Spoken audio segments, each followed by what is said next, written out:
Auf unserem Weg durch den Norden von Deutschland sind wir in Bensersiel angekommen.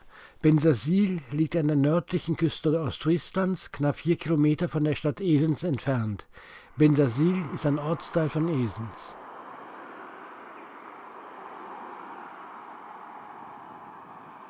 Wenn man Tagesbesucher ist, parkt man am besten auf dem Parkplatz an der Hauptstraße, direkt am Deich.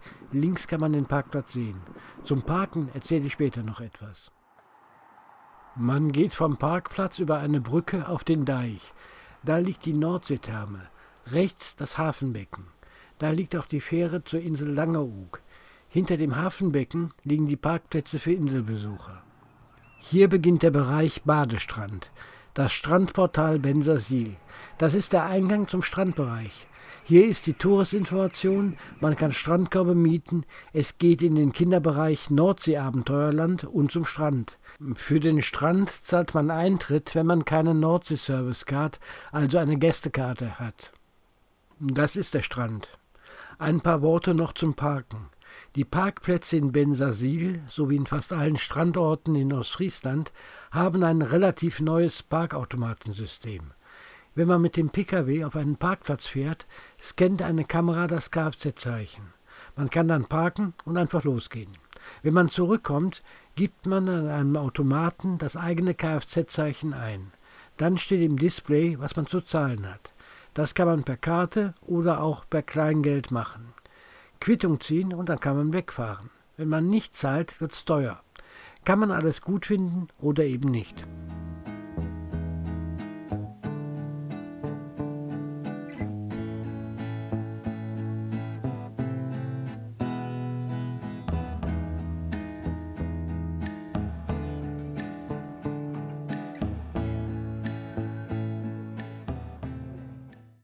Knapp 4 Kilometer landeinwärts liegt die kleine Stadt Esens. Hier parkt man am Rand des Zentrums auf einem großen Parkplatz. Der ist übrigens kostenlos. Hier, vom Herdetor aus, ist man gleich in der Fußgängerzone. Hübsche Häuser gibt es hier. Knapp 8000 Einwohner hat die Kleinstadt.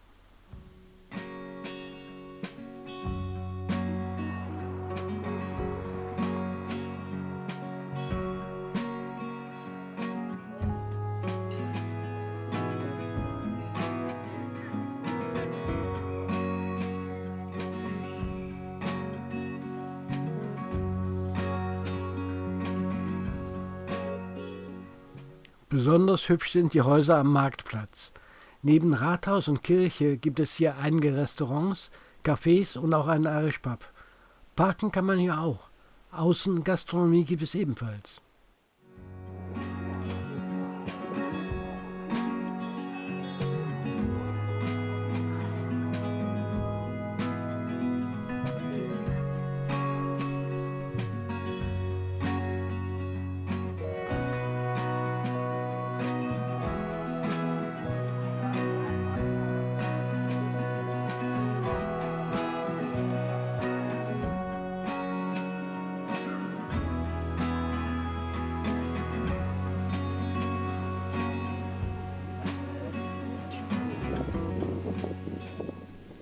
Interessant ist in Esens ein Rundweg, der nennt sich Esens historisch.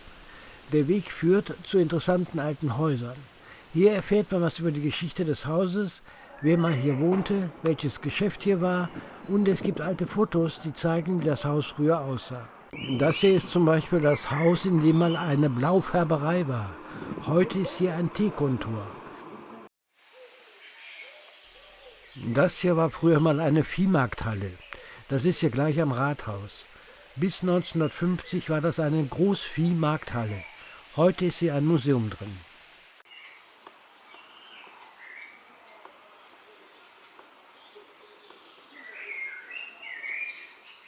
Etwas versteckt hängt diese Tafel.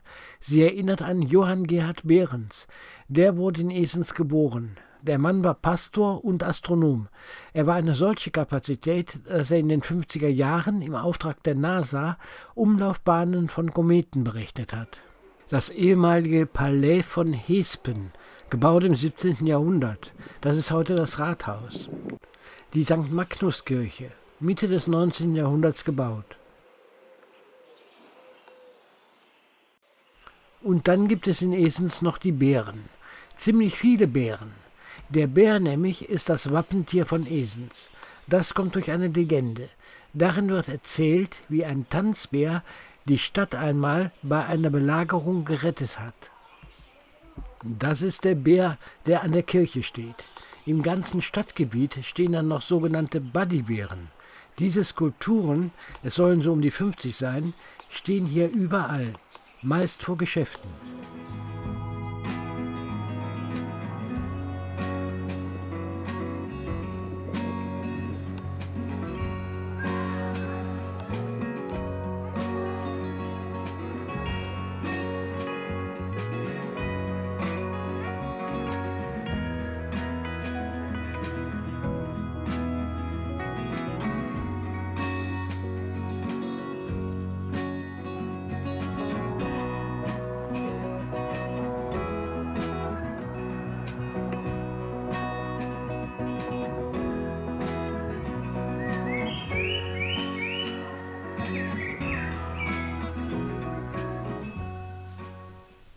Ganz in der Nähe der Fußgängerzone steht diese Mühle.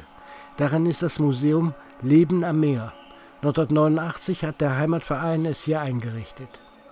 Es geht um die Siedlungsgeschichte des Harlinger Landes, da liegt ja Esens, und die Geschichte der Stadt Esens. Interessant ist hier die Fliesenkammer.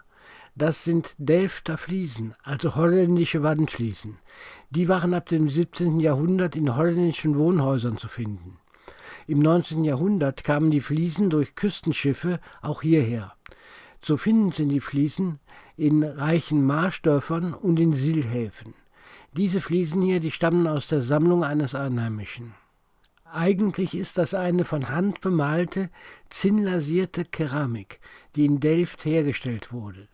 Die Holländer waren ja ein Seefahrervolk. Man importierte damals chinesisches Porzellan und versuchte das und auch die Malerei zu imitieren.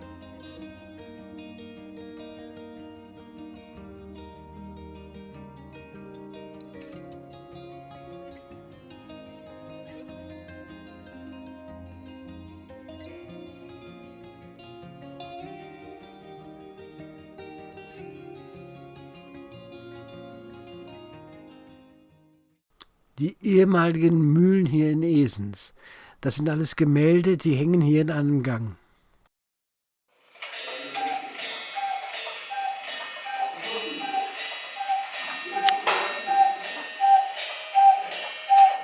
Das ist interessant.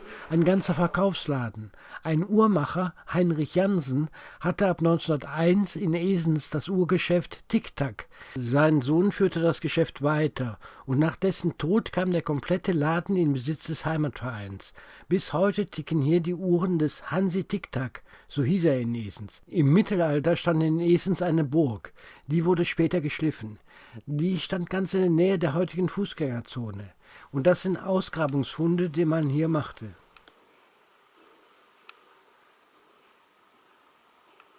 Ja, und so könnte der Häuptling und seine Frau auf der Burg ausgesehen haben.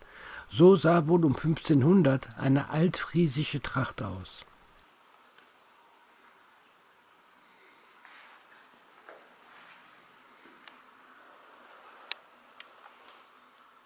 Der archäologische Bereich. Hier geht es um die Besiedlung von Gebieten, die heute verschwunden sind, im Watt versanken.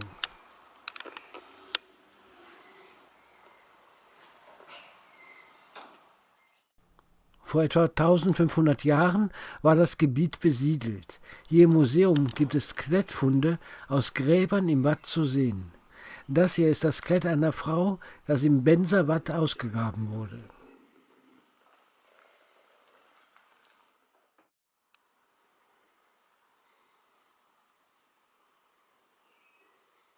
Das sind weitere Funde, die man bei Ausgrabungen machte. Schon in der Steinzeit lebten hier Menschen. So könnte eines ihrer Häuser ausgesehen haben. Ein Langhaus.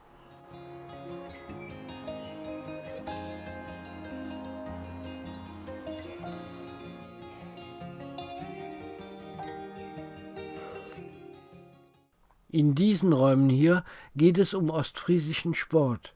Zum Beispiel, wenn man eine Kugel mit möglichst wenig Würfen über eine festgelegte Strecke wirft.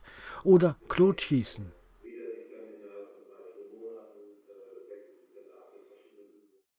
Weiter geht es die Treppen in der Mühle hoch. Es geht zur Galerie. Die Mühle ist nämlich ein zweistöckiger Galerieholländer. Gebaut wurde die Mühle um 1559. 21 Meter ist sie hoch. Bis Ende der 60er Jahre war die Mühle in Betrieb. 1989 wurde sie von der Stadt Esens saniert.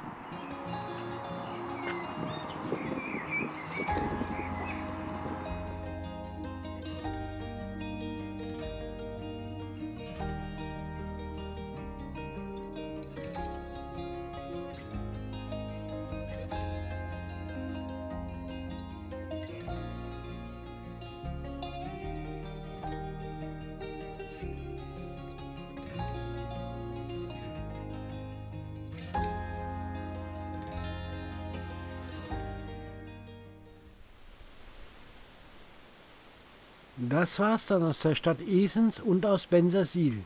Nett hier. Es lohnt sich. In diesem Sinn, tschüss.